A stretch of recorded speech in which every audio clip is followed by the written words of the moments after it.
हरियाणा चुनाव में किसी भी तरह की अनियमितता के बारे में कांग्रेस के आरोपों को चुनाव आयोग ने निराधार, गलत और तथ्यहीन बताते हुए खारिज कर दिया। चुनाव आयोग ने कांग्रेस पार्टी को चुनाव निराधार आरोप लगाने से बचने के लिए पत्र लिखा। चुनाव आयोग ने पार्टी को संदेह फैलाने के लिए आड़े हाथों लिया और इस तरह की प्रवृत्ति को रोकने के लिए दृढ़ और ठोस कदम उठाने का आग्रह किया।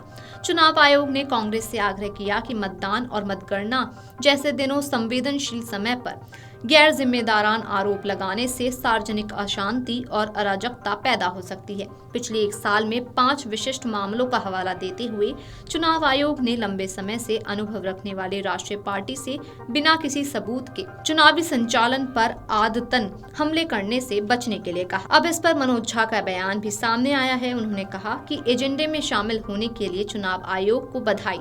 जब अनुच्छेद 324 की संरचना की कल्पना की गई थी तो इसकी कल्पना किसी मशीन या मशीन के रूप में नहीं की गई थी। आइए आपको भी सुनाते हैं इस पर और क्या कुछ बोले मनोज झा। मुबारक चुनाव आयोग को वो एजेंडे में शामिल हो गया।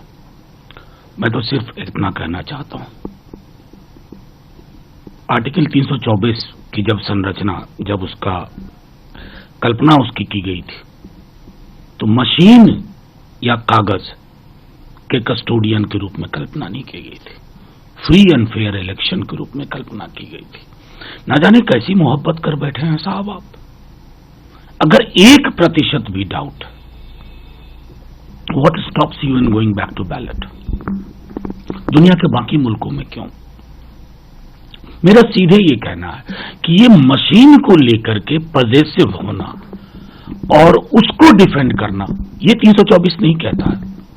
मैं कहना चाहूंगा मुख्य चुनाव आयुक्त, क्योंकि वही बयान दे रहे थे और अच्छी बात है बिना शेर और शायरी के बयान दे रहे थे, लेकिन मूलभूत रूप से आपको समझना होगा कि you are custodian of free and fair election. किसी मशीन के कस्टोडियन नहीं है, किसी कागज के नहीं। इसलिए अगर कहीं शंका होती है ना तो उसके लिए इस तरह की शब्दावली खारिज है। आप इतने दिन सरकार में रहे, आपको ये नहीं करना चाहिए, आपका काम नहीं। मुख्य निर्वाचन आयुक्त राजीव कुमार ने हरियाणा के कुछ विधानसभा सीटों पर इलेक्ट्रॉनिक वोटिंग मशीन से कथित छेड़छाड़ के कांग्रेस नेताओं के दावों को भी खारिज कर दिया था। कांग्रेस नेताओं ने दावा किया था कि अलग अलग बैटरी क्षमता वाली ईवीएम ने अलग अलग नतीजे दिए।